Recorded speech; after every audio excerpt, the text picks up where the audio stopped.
Hello everyone, welcome to our YouTube channel keep it simple. आज के video में हम बात करेंगे पंजाब नेशनल बैंक की, जिन्होंने अपने एक एनपीए अकाउंट जो कि 2000 करोड़ रुपए से ज्यादा है, उसको फ्रॉड घोषित किया है। तो इस टॉपिक को हम इस वीडियो में डिटेल में डिस्कस करेंगे और ये भी बात करेंगे कि क्या करंट प्राइस पे आपको पीएनबी का शेयर लेना चाहिए या नहीं। और आगे बढ़ने से पहले अगर आपने अभी तक चैनल को सब्सक्राइब नहीं किया तो प्लीज सब्सक्राइब करके हमें मोटिवेट कीजिए। तो सबसे पहले अगर बात की जाए लेटेस्ट डेवलपमेंट की, तो पीएनबी ने जो अपना एक इनका नॉन परफॉर्मिंग अकाउंट था IL&FS Tamil Nadu power company limited यानी कि आईटीपीएसएल का, जो कि 2000 करोड़ रुपए से ज्यादा का था, इसको फ्रॉड रिपोर्ट किया है। आप ये देख सकते हैं, इन्होंने स्टॉक एक्सचेंज में लेटर फाइलिंग करी है, जिसके तहत ये बताया है सेक्शन जो रेगुलेशन 30 है सेबी का, उसके तहत इनको डिस्क्लोज करने होते हैं मटेरियल कोई भी इवेंट्स हो। तो उसके तहत इन्होंने इस अकाउंट को फ्रॉड रिपोर्ट किया है। ये इसका जो टोटल अमाउंट है वो 2060.14 करोड़ है, और इसको ये आरबीआई को इन्होंने बताया कि भाई इसमें फ्रॉड हो गया है। और इसके लिए ऑलरेडी बैंक ने 824.06 करोड़ का प्रोविजन बनाया हुआ है, जो कि प्रिस्क्राइब्ड जो भी नॉर्म्स हैं आरबीआई के, उसके हिसाब से जो भी प्रोविजन की रिक्वायरमेंट होती है फ्रॉड केसेस में, उसके हिसाब से इन्होंने इस अकाउंट का जो प्रोविजन है वो बनाया हुआ है 824 करोड़ के आसपास का। इससे पहले जो same account IL&FS Tamil Nadu power company limited यानी आईटीपीएसएल है, इसको पंजाब एंड सिंध बैंक जो कि दूसरा एक सरकारी बैंक है, उन्होंने भी फ्रॉड घोषित किया था। उनका इनसे 148 करोड़ रुपए का ड्यू था, जिसको कि उन्होंने फ्रॉड रिपोर्ट किया था। और पीएनबी, आपको याद होगा कि नीरव मोदी जो स्कैम हुआ था, जिसमें कि नीरव मोदी ने काफी बड़ा चूना लगाया था, उसमें भी पीएनबी बैंक को ही चूना लगाया गया था।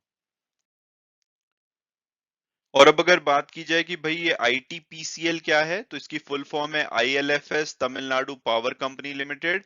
और ये एक स्पेशल पर्पस व्हीकल यानी कि सेपरेट लीगल एंटिटी की तरह सेटअप की गई थी आईएलएफएस के द्वारा, जो कि कर्जे में डूबी हुई एक कंपनी है। उनकी एक एनर्जी प्लेटफॉर्म था आईएलएफएस ईडीसीएल यानी कि एनर्जी डेवलपमेंट कंपनी लिमिटेड, जिसके अंडर ये एक स्पेशल लीगल एंटिटी बनाई गई थी IL&FS Tamil Nadu power company limited के नाम से। और इनका काम था जो तमिलनाडु के थर्मल पावर प्रोजेक्ट हैं उनको इंप्लीमेंट करने का।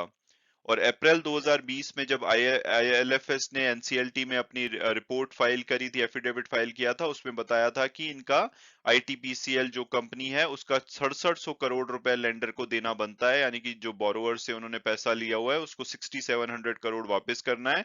और इसके अलावा इनका 900 करोड़ रुपए के आसपास आईएलएफएस की जो दूसरी ग्रुप एंटिटीज हैं उनको देना बनता था। इससे पहले आईएलएफएस ने कोशिश करी थी कि आईटीपीसीएल की रिस्ट्रक्चरिंग की जाए, और ये चाह रहे थे कि जो इसका स्टेक है तमिलनाडु गवर्नमेंट या दूसरे स्टेक होल्डर को बेच दें, बट ये इसमें सक्सेसफुल नहीं हुए थे। और अब अगर बात की जाए पूरे आईएलएफएस की स्टोरी की, तो 2018 में गवर्नमेंट ने पाया था कि आईएलएफएस जो ग्रुप है उसमें काफी सारी इरेगुलरिटीज पाई गई हैं।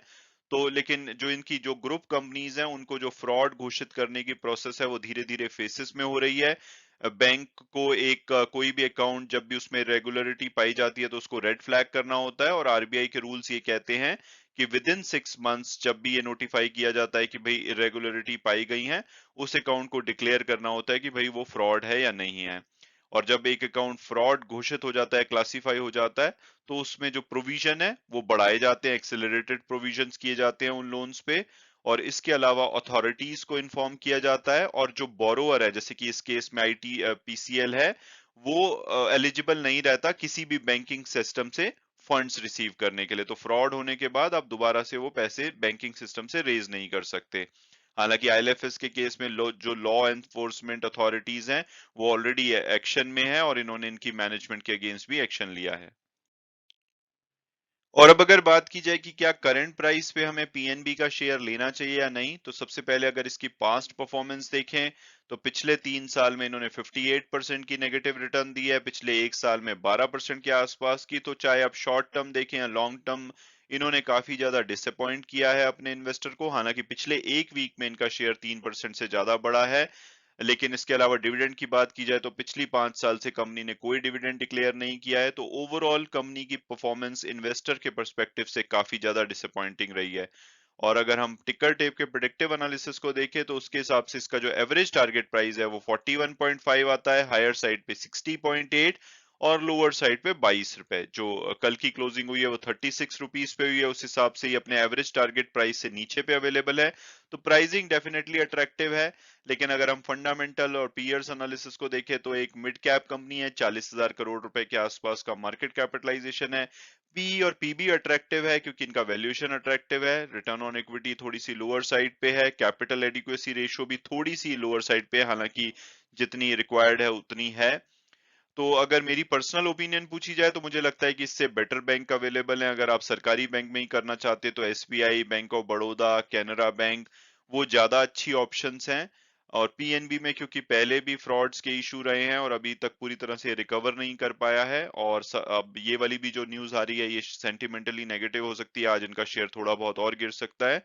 तो मुझे लगता है कि बेटर ऑप्शंस अवेलेबल हैं अगर आप सरकारी बैंक में रहना भी चाहते हैं। तो पीएनबी में मेरी कोई स्पेसिफिक मेरी ओपिनियन में मैं इन्वेस्ट नहीं करना चाहूंगा। बाकी अदरवाइज वैल्यूएशन अच्छा है, अगर आपको बैंक पे भरोसा है तो आप लॉन्ग टर्म में अच्छी रिटर्न के लिए इसमें इन्वेस्ट कर सकते हैं। लेकिन आपको हो सकता है कि लंबा वेट करना पड़े।